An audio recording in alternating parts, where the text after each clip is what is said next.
तो इस वीडियो की मदद से आप जानेंगे कि कैसे ही आपके ईमेल अकाउंट में कोई न्यू ईमेल के आते ही कुछ स्पेसिफिक डेटा के बेसिस पे आप उस ईमेल को आपके एमएस एक्सेल शीट में ऐड कैसे करेंगे, वो भी ऑटोमेटिकली।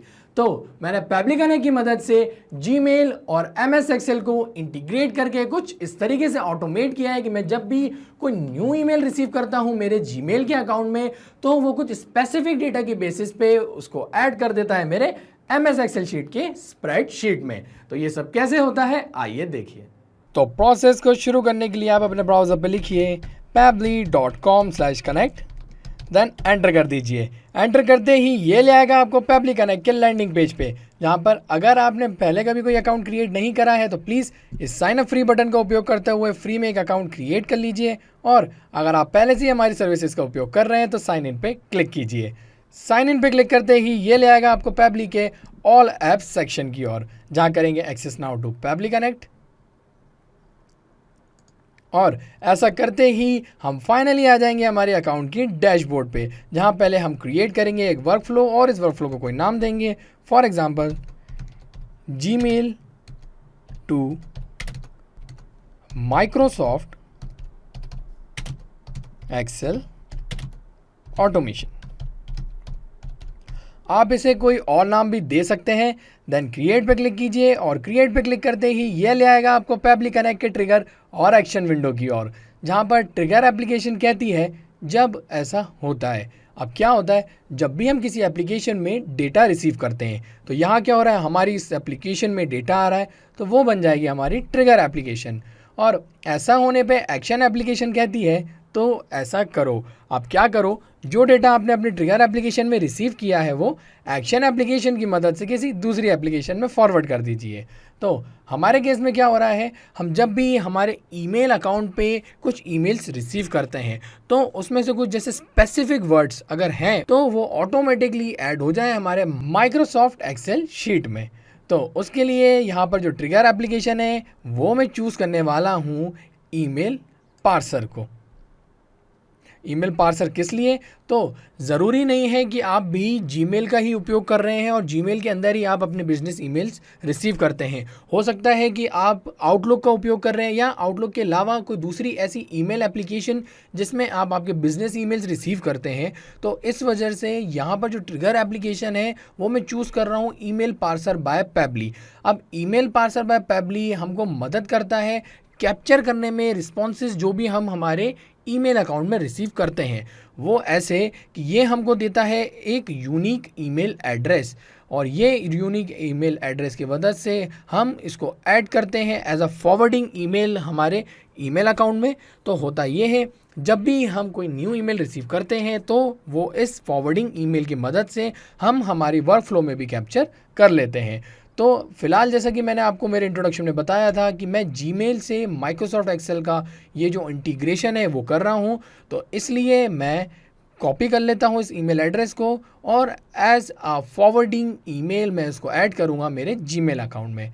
तो न्यू टैब ओपन करता हूँ, जीमेल की ओर जाता हूँ, देन यहाँ से जाऊँगा मैं सेटिंग्स में, सी ऑल सेटिंग्स, और ऐसा करते ही यहाँ पर टॉप पर मुझे मिल जाएगा फॉरवर्डिंग का ऑप्शन, तो उसको मैं सिलेक्ट कर लेता हूँ। देन जाता हूँ ऐड अ फॉरवर्डिंग एड्रेस की ओर, और इसमें उस ईमेल एड्रेस को पेस्ट कर देता हूँ जो मुझे ईमेल पार्सर बाय पेबली से मिला। अब नेक्स्ट पे क्लिक करता हूँ। नेक्स्ट पे क्लिक करने के बाद मुझे प्रोसीड करना होगा, और प्रोसीड करते ही यहाँ पर मुझे एक कंफर्मेशन कोड मिल जाएगा, और वो कंफर्मेशन कोड को वेरीफाई करते ही यहाँ पर एज अ फॉरवर्डिंग ईमेल मैं इसको ऐड कर दूंगा। तो यहाँ पर कंफर्मेशन कोड चाहिए तो वो मिल जाएगा हमको हमारी ट्रिगर एप्लीकेशन से। ये रहा वो कंफर्मेशन कोड जो आपको सब्जेक्ट में बिगनिंग में मिल जाता है। इसको कॉपी करता हूँ, सिंपली पेस्ट करता हूँ, देन करता हूँ इसको वेरीफाई करते ही आप देख सकते हैं कि ये कह रहा है ये जो पर्टिकुलर ईमेल एड्रेस है ये वेरीफाइड हो चुका है एज अ फॉरवर्डिंग एड्रेस। ठीक है, बट यहाँ पर आप देख सकते हैं फॉरवर्डिंग में अभी मेरी जो फॉरवर्डिंग है वो है डिसेबल, तो उसको करना पड़ेगा मुझे forward a copy of incoming mail to this forwarding email. ऐसा करने के बाद सेव चेंजेस करूँगा, तब जाकर फाइनली यहाँ पर ये ऐड हो जाएगा एज अ फॉरवर्डिंग ईमेल। अब जो भी ईमेल मेरे इस अकाउंट में आएंगे जो कि है GaryMonroe677@gmail.com। तो वो ईमेल यहाँ आते ही फॉरवर्डिंग ईमेल की मदद से मेरी इस वर्कफ्लो में भी आ जाएंगे। उसका रिस्पॉन्स जो है मेरी इस वर्कफ्लो में आ जाएगा। आपको मैं दिखा देता हूँ एक बार एक नया रिस्पॉन्स कैप्चर करके। तो मैं करता हूँ उसको रिकैप्चर ईमेल पार्सर रिस्पॉन्स को, और यहाँ पर ये इंतज़ार करने लगा एक न्यू रिस्पॉन्स के। तो जैसे इस पर कोई न्यू ईमेल आएगा उसका रिस्पॉन्स यहाँ मिल जाएगा। तो उस न्यू ईमेल के लिए मैं आता हूँ एक दूसरे अकाउंट की ओर। तो ये एक दूसरा जीमेल अकाउंट है जो कि है हेनरी के नेम पे, और ये है उनका ईमेल एड्रेस। अब ये जो ईमेल है वो सेंड कर रहे हैं इस ईमेल एड्रेस पे जो मैंने आपको दिखाया था, और उसका सब्जेक्ट मैंने दिया है need help regarding an automation. Okay, ये सब्जेक्ट मैंने क्यों दिया है, ये जो वर्कफ्लो मैं क्रिएट करने वाला हूँ उसके अंदर अगर ऑटोमेशन वर्ड होगा तो ये ऐड करेगा इस ईमेल की डिटेल्स को मेरे माइक्रोसॉफ्ट एक्सेल की शीट में, या फिर उसके अंदर होगा वर्ड इंटीग्रेटिंग या पैबली, ऐसा कोई भी वर्ड हो तो वो सब कैसे होगा मैं आपको बताऊंगा। उससे पहले मैं करता हूँ उसको सिंपली सेंड। यहाँ पर आप देख सकते हैं कि जो मैसेज है वो सेंड हो चुका है। तो मैं आता हूँ वापस मेरी अकाउंट की ओर और यहाँ पर एक बार रिफ़्रेश कर लेता हूँ। तो रिफ़्रेश करते ही आप देखेंगे न्यू ईमेल को आते हुए। न्यू ईमेल आया है, इसको ओपन कर लेता हूँ। ये इनके ही द्वारा था, मैंने आपको बताया था। ये रहा इनका ईमेल एड्रेस जो कि कहते हैं hello there, I am facing issue regarding Gmail with Pabbly email marketing, please do help, thanks and regards XYZ। ठीक है, ये जो मैंने एक मेल कंपोज किया था वो मैंने रिसीव कर लिया है मेरे इस ईमेल अकाउंट में, और एज अ फॉरवर्डिंग ईमेल मैंने ये ईमेल एड्रेस को ऐड किया था। तो आप देखेंगे उसका रिस्पॉन्स को यहाँ भी आते हुए, देखें यहाँ पर इसने ये रिस्पॉन्स रिसीव कर लिया है। ये मेरा ओरिजिनल ईमेल एड्रेस आ गया है, और जिनने मुझे मेल भेजा है उनका नाम, उनका ईमेल एड्रेस, सब्जेक्ट यहाँ आ चुका है कि जिसमें वो कहना क्या चाहते हैं। साथ ही साथ मैं आपको बता दूं यहाँ पर पूरी कंप्लीट बॉडी टेक्स्ट भी मिल जाता है। जो मैसेज उनको ने हमको यहाँ मेल के द्वारा भेजा है वो भी यहाँ आ चुका है। अब जैसा कि मैं आपको बता रहा था कि मैंने जो ईमेल कंपोज किया है तो मैं चाहता हूँ उसके अंदर कुछ वर्ड्स हों। अब जैसे कि वो वर्ड हों ऑटोमेशन, ओके, या उसके अंदर हो पैबली या इंटीग्रेटिंग या ऐसे कोई और वर्ड्स हों, तो ऐसा कोई ईमेल आए तब ही उसकी डिटेल्स मेरे माइक्रोसॉफ्ट की वर्कशीट के अंदर ऐड हो जाए। तो उसके लिए यहाँ पर जो एक्शन एप्लीकेशन है वो मैं चूज़ करूँगा filter by Pabbly. Filter by Pabbly मैं आपको बता दूँ एक फ्री टास्क है पैबली के द्वारा। इसके लिए पैबली आपको कुछ भी चार्ज नहीं करता है। तो फ़िल्टर बाय पैबली क्यों? क्योंकि ये काम करता है इफ़ कंडीशन पे, कि अगर वो कोई पर्टिकुलर कंडीशन फुलफ़िल हो तब ही जाके ये वर्कफ्लो एग्जीक्यूट हो और ऑटोमेशन की मदद से जो डेटा है वो ऐड हो जाए। तो वो मैं आपको बता दूं कि यहाँ से आप जो लेबल है वो सिलेक्ट कर सकते हैं। जो आप भी रिस्पॉन्स रिसीव करते हैं आपके ट्रिगर एप्लीकेशन से, तो वो लेबल हो सकता है आपका सब्जेक्ट के अंदर।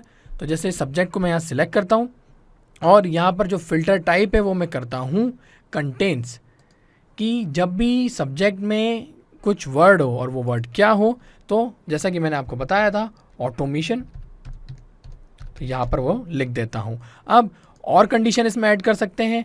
वो हो सकता है कि अगर वो वर्ड हमारे सब्जेक्ट के अलावा बॉडी टेक्स्ट में हो तो बॉडी टेक्स्ट को सिलेक्ट कर लेता हूँ, कंटेंट्स कर देता हूँ, और यहाँ पर इस बार वैल्यू डाल देता हूँ इंटीग्रेटिंग। तो यहाँ पर ये जो मैंने जो स्पेसिफिक वर्ड्स मुझे चाहिए वो मैंने क्रिएट किए हैं और वो क्रिएट कर रहा हूँ। आप आपके हिसाब से क्रिएट कर सकते हैं। देन और लेबल इसमें ऐड कर सकता हूँ, जितने चाहूँ उतने लेबल्स ऐड कर सकता हूँ। तो कुछ और लेबल्स में इसमें ऐड कर देता हूँ। इस बार यहाँ लिख देता हूँ पैबली, देन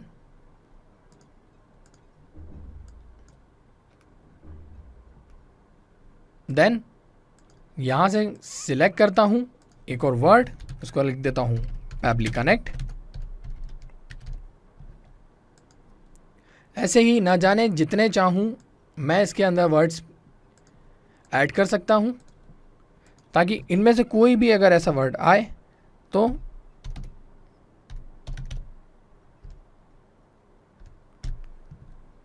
मेरे MS एक्सेल शीट में उसका डेटा ऐड हो जाए। तो मैं लास्ट यहाँ पर एक और कंडीशन ऐड कर रहा हूँ, और वो होने वाली है ऑटोमेशन। और ऑटोमेशन तो था, ऑटोमेट कर देता हूँ। ठीक है, तो जैसा कि आप देख सकते हैं मैंने एक फ़िल्टर ऐड किया है और उस फिल्टर की मदद से मैं चाहता हूँ जब भी अगर मेरे सब्जेक्ट में ऑटोमेशन वर्ड हो या उसके बॉडी टेक्स्ट में इंटीग्रेटिंग हो, पैबली कनेक्ट हो, इंटीग्रेशन हो या हो ऑटोमेट, तो इसके ऐसे होते ही वो मेरे माइक्रोसॉफ्ट एक्सेल शीट में इसका डेटा ऐड कर दे। तो यहाँ पर ये सब जो भी कंडीशंस है वो लगाने के बाद कीजिए एक 7 सेंट टेस्ट रिक्वेस्ट और ऐसा करते ही यहाँ पर आपको स्टेटस बताएगा सक्सेस, कंडीशन इज ट्रू। उसका रीज़न ये है कि सब्जेक्ट में ऑटोमेशन था।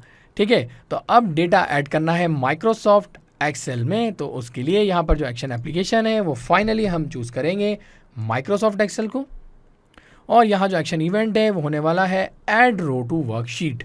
ऐड रो टू वर्कशीट क्यों? क्योंकि हम वर्कशीट्स क्रिएट करते हैं माइक्रोसॉफ्ट एक्सेल में और उसके अंदर जो रो होती है उसमें हम चाहते हैं ये डेटा को ऐड करना। तो हम जाएंगे इस एक्शन इवेंट के साथ, देन कनेक्ट पे क्लिक करेंगे, add new connection, connect with Microsoft Excel. तो मैं आपको बता दूं कि मैंने पहले ही मेरे माइक्रोसॉफ्ट एक्सेल के अकाउंट को लॉगिन करके रखा है मेरे इस ब्राउज़र में, इसलिए सिंपली मुझे येस को सिलेक्ट करना है और ऐसा होते ही यहाँ पर ये जो मेरा ऑथोराइजेशन है वो सक्सेसफुल हो जाएगा। तो यहाँ पर आप देख सकते हैं ये ऑथोराइज हो चुका है और ऐसा होते ही यहाँ पर ये मुझे सिलेक्ट करने को बोलेगा मेरी वर्कबुक।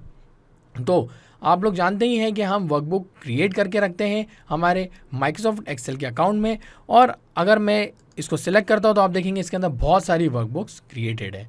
उसमें से एक वर्कबुक मैंने क्रिएट करी है with the name Gmail data of specific details, आप देख सकते हैं। और इसके अंदर मैंने 3 फील्ड्स रखी है, एक है sender's email, email subject, then email body. अब इन रोज़ में मुझे वो डेटा चाहिए, तो मैं आता हूँ अपनी वर्कफ्लो की ओर और यहाँ से सर्च कर लेता हूँ Gmail data of specific details और वो सिलेक्ट करते ही यहाँ पर मुझे सिलेक्ट करनी होगी मेरी वर्कशीट। तो मैं आपको बता दूँ कि उसके अंदर मैंने एक ही शीट क्रिएट की है विद द नेम शीट 1। एक से ज़्यादा शीट होती है और वो मुझे सिलेक्ट करनी होती तो वो भी मैं यहाँ से सिलेक्ट कर सकता था। तो मैं वापस आता हूँ पैबली कनेक्ट की ओर और आप देख सकते हैं कि एक ही शीट थी तो उसने ये ऑटोमेटिकली यहाँ पे मैप कर ली है। अब आगे बढ़ते हुए जैसे कि मैंने आपको बताया था मैंने उसके अंदर 3 फील्ड्स क्रिएट की है, एक है सेंडर्स ईमेल, एक ईमेल सब्जेक्ट और जो थर्ड है वो है ईमेल बॉडी। तो अब इसके अंदर मुझे वो डेटा चाहिए, तो उसके लिए मैं क्या करूँगा, जो मैंने ट्रिगर से रिस्पॉन्स रिसीव किया है, जो मैंने कैप्चर किया है ईमेल, उसकी डिटेल को एक बार यहाँ मैप कर दूंगा। तो मैप करने से क्या होगा, जब भी कोई नया मेल आएगा तो उसका रिस्पॉन्स हमेशा वेरी होगा। अगर मैं यहाँ पे एंटर करता हूँ टेक्स्ट मैनुअली तो होगा क्या, हमेशा एक ही डेटा जाएगा। बट अगर मैं उसको मैप कर लेता हूँ वो कि यूँ, आप देखिए सेंडर ईमेल की बात आ रही है तो एड्रेस को ऐसे यहाँ मैप किया, ईमेल सब्जेक्ट जो सब्जेक्ट था उसको यहाँ पर सिलेक्ट करके ऐसे मैप किया, the last but not the least email parser की रिस्पॉन्स में जाके यहाँ पे टेक्स्ट लिखा, तो ये जो बॉडी टेक्स्ट है ये मिल गया है, उसको यहाँ मैप करूँगा। तो आप देख सकते हैं कि ये जो रिस्पॉन्स है ये हमेशा यहाँ वेरी होगा और वो कैसे होगा मैं आपको बताते चलता हूँ। पहले मैं ये जो डेटा यहाँ पर मैनुअली मैंने मैप करके ऐड किया है उसको अगर मैं करता हूँ 7 सेंट टेस्ट रिक्वेस्ट तो आप देखेंगे कैसे उस डेटा को यहाँ पे ऐड होते हुए। तो मैं एक बार और आपको रिफ्रेश करके बताता हूँ कि इसके अंदर फ़िलहाल कोई और डेटा है नहीं, बट 7 सेंट टेस्ट रिक्वेस्ट करने से इस वर्कफ्लो की मदद से उसमें ऑटोमेटिकली ये जो डेटा है वो ऐड हो जाएगा। ठीक है, डेटा ऐड हो चुका है, वैल्यूज़ आ चुकी है कि पहले गया है ईमेल, देन सब्जेक्ट और बॉडी जो टेक्स्ट है वो भी उसमें ऐड हो चुका है। चल के चेक कर लेता हूँ, इसको एक और बार रिफ़्रेश करता हूँ और रिफ़्रेश होता ही आप देखेंगे हाँ यहाँ पर ये आ चुका है, सेंडर्स ईमेल यही था, ईमेल सब्जेक्ट और साथ ही साथ जो पूरा बॉडी टेक्स्ट है वो यहाँ पर आ चुकी है। ठीक है, तो कितना ही ऑसम ऑटोमेशन है ना ये। तो मैं वापस आता हूँ अपनी वर्कफ्लो की ओर और इसको सेव कर लेता हूँ। तो यहाँ पर जो डेटा है ये भी सेव हो चुका है। अब मैंने जैसा कि आपको बताया था कि यहाँ पर मैंने मैप किया है डेटा, तो मैप करने से डेटा यहाँ पर ऐड हुआ है। अब इससे होगा क्या, जब भी कोई यूनिक ईमेल आएगा, मुझे न्यू ईमेल आएगा तो और उसमें अगर कंटेन करेंगे वो सारे वर्ड्स जो मैंने फ़िल्टर में ऐड किए हैं तो देखेंगे आप कैसे ही वो वेरी होते हुए यहाँ पर ऐड हो जाएंगे मेरी शीट में। तो उसके लिए मैं क्या करता हूँ, मैं एक और नया ईमेल कंपोज करता हूँ और वो मैंने पहले ही कंपोज करके रखा है। आता हूँ मैं दूसरे ईमेल अकाउंट की ओर। तो एक ये दूसरा ईमेल अकाउंट है जो मैं आपको बता देता हूँ विद द नेम परंपरा और ये वो ईमेल एड्रेस। और इसके अंदर मैंने सब्जेक्ट डाला है what is Pabbly connect, then I want to know what is Pabbly connect and how do we integrate applications in it, thanks and regards ABC। ठीक है, तो एक ऐसा ईमेल जिसमें मैंने पेबली कनेक्ट वर्ड यूज़ किया है, इसमें कनेक्ट भी है, पेबली भी है और साथ ही साथ इंटीग्रेट भी है। तो मैं आता हूँ यहाँ पे और आपको बताता हूँ कि ये मेल पहले यहाँ पर नहीं है, लास्ट यहाँ पर एक ये मेल है। तो यहाँ पर अभी कोई उस ईमेल आईडी से मेल आया नहीं है, तो मैं आता हूँ और इस अकाउंट की ओर जाता हूँ और देन सेंड कर देता हूँ एक ईमेल। तो यहाँ पर जो मेल है वो सेंड हो चुका है, आके चेक कर लेते हैं इसको रिफ़्रेश करके।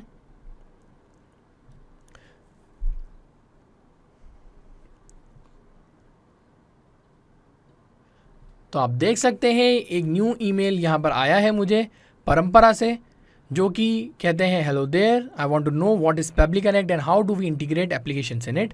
यही पूरा मैसेज था, मैंने आपको बताया था इस ईमेल एड्रेस से और यही उनका नाम है। ठीक है, तो अब जैसा कि मैंने यहाँ पर ऑटोमेशन सेटअप किया है और यहाँ पर इंस्टेंट जो है इसके रिस्पॉन्सेस ऐड होते चलेंगे, तो उसके लिए मैं आपको डायरेक्टली अब लेके चलता हूँ मेरी उस स्पेसिफिक वर्कशीट की ओर और इसको एक बार रिफ़्रेश करके आपको बताता हूँ कि कैसे ही इस ऑसम ऑटोमेशन की मदद से ये डेटा ऑटोमेटिकली इसमें ऐड हो जाएगा।